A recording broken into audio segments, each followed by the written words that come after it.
Hello, how are you? I'm so glad you're here.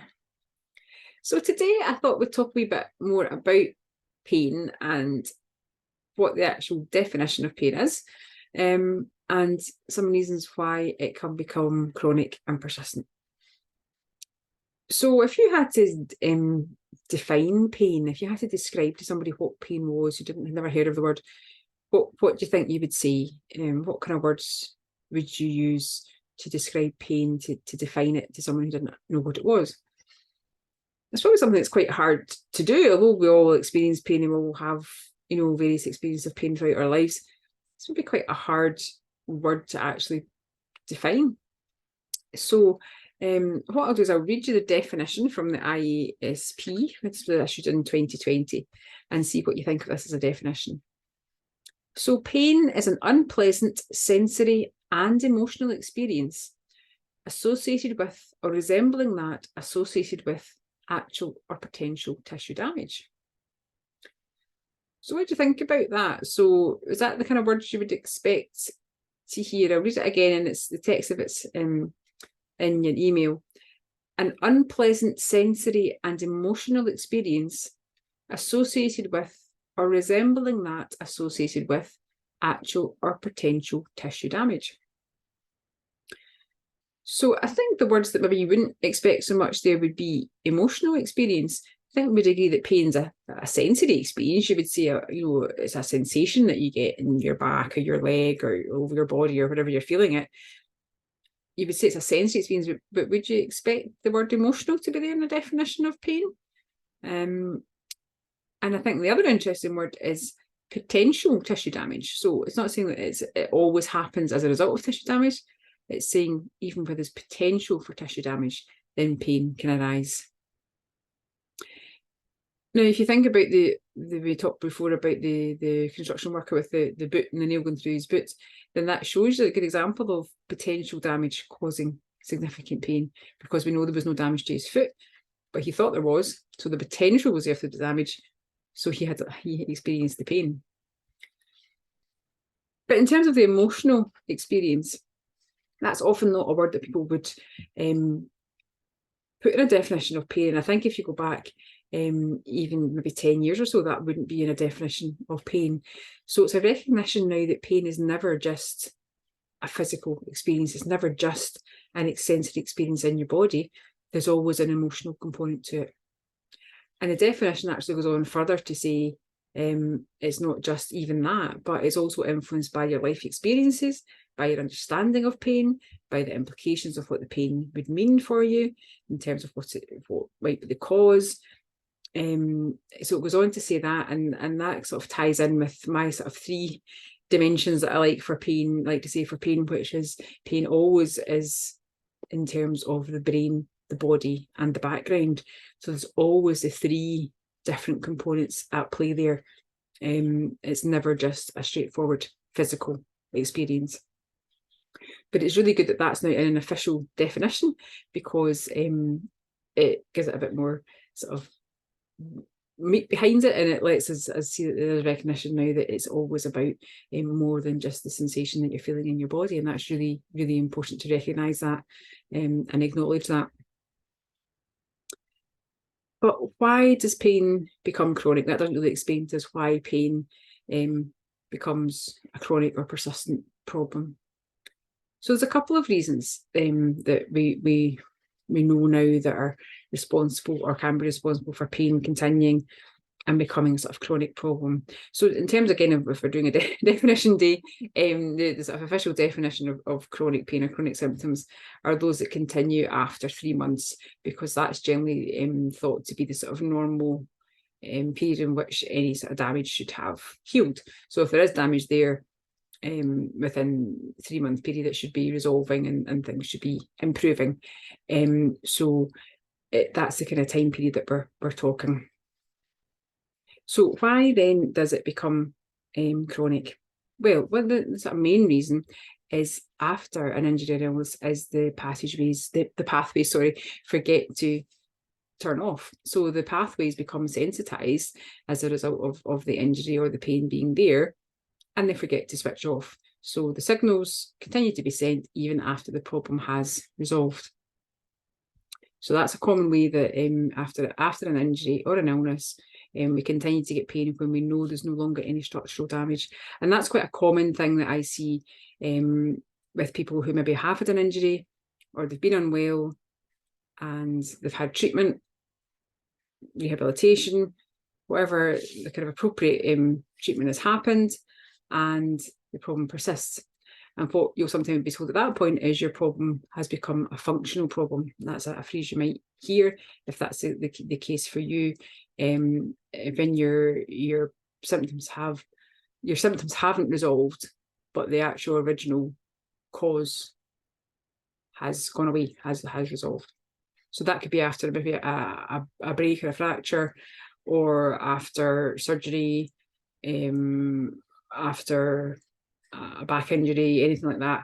The original problem has resolved. So if they were to re-scan you or investigate things, then the changes that were on the scan before are now away, but you still have the symptoms that are the same. So that's a situation where the pathways have become sensitized and haven't switched off. Another big reason why things become chronic or persistent is actually as the result of a stressful or traumatic event. And that's something that people often find quite hard to identify with or to realise initially. And that's when people might think that we're saying it's all in your head, and it's most definitely not all in your head. But that's a common situation where chronic pain can occur after a stressful or traumatic event. It could be during the stressful event, or it can be afterwards. It can be once the actual event has ended and the problem is perceived as being away, and then the symptoms. And that can be pain, and that can be other symptoms as well. That can be things like neurological symptoms, various different things. It can be tummy symptoms, bowel symptoms, IBS type things. All these kind of things can occur during or after a stressful event. Now, that could be a major thing. That could be something like a death of somebody. It could be some sort of loss of a job. It could be something that maybe it should be a positive thing, like getting married or having a baby, any sort of major life change. Or it could be as a result of an abusive situation as well. So it's not always what we consider within normal life events. It can be abuse and trauma in that sense. It could be maybe a major accident or illness or abuse or loss or that kind of thing. Anything which would be a major event. So it could be a big one-off event. Another common way, and probably more common actually, is a build-up of lots of smaller stressful events. So things that you might think are just normal life events, having to do extra, your work becoming stressful, having to do longer hours, having a new boss, having that kind of thing, children placing demands on you, elderly parents needing more assistance, financial stresses, general health concerns, concern about the world at large, wars and, global warming and everything, all the kind of minor stresses, or lots of little things that happen throughout life. And these can build up and build up and build up, and can actually result in physical manifestations of these stresses. And if you think back to that definition where we talked about emotional component, how pain hasn't always had an emotional component to it, then you can see how emotions can actually then lead to pain itself. And that's also because the brain is not very good at differentiating between emotional stresses and physical stresses and dangers. So while the pain, in an evolution sense, pain is there to keep you safe from physical danger, like burning your hand in the fire, chopping your foot off with a big axe, being, hiding and so the lion doesn't catch you if you've hurt your foot, dropping a big boulder on your toe, all these kind of things. evolutionary wise, pain is there to protect you physically, to keep you alive, to protect you from danger, so that you continue and you live. But the brain isn't very good at differentiating between that kind of danger, so the danger of somebody about to attack you or a bear about to eat you, it isn't good at differentiating between that and emotional stress or emotional danger. So in the world today, we're unlikely to be attacked by a bear, which is very good, unless we're out in the wilds of Canada somewhere. But certainly my locale doesn't have many bears in it, fortunately. But the stresses we have now are different. They're emotional stresses and they never go away. And that's why you can see that last point about a small accumulation of small stresses over a long period of time build up and build up and build up. And your brain, which isn't very good at differentiating between physical danger and emotional danger, perceives these small but building stresses as danger. And to keep you safe from danger, your brain produces pain or other symptoms. But pain, if we think about pain, is probably the easiest one to talk about just now. We'll talk about other symptoms as well another time. So you can maybe see there why pain, chronic pain, can actually come about where there has been no injury at all. Okay, so that's your kind of main ways it comes about. The pathways have become sensitized after an injury or illness. The pain initially was there due to a structural cause. The structural cause has gone away, has resolved, has been treated, but the pathways haven't switched off. So the messages continue to send to your brain, so your brain continues to produce the pain. That's one way that pain becomes chronic. Another way, it's after major traumatic events. It could be an abusive relationship. It could be the loss of a loved one. It could be following major surgery or a big accident. It could be anything like that. So any kind of major life event, stressful event, can trigger the brain into producing pain because, as I said, the brain is not good at differentiating between emotional and physical pain. It perceives danger, emotional or physical. It produces pain and other symptoms in order to keep you safe. And the third way, and probably the most common way, is all the small things of the world today that never go away. We're a 24/7 society. We do not switch off. Phones, tablets, TVs, laptops, advertising, 24-hour McDonald's, 24 everything, shopping at 2 in the morning, going to your shopping. There is no switch off. So the stresses that are there never go away. The stress of your work, your emails are constantly there, you can constantly check them.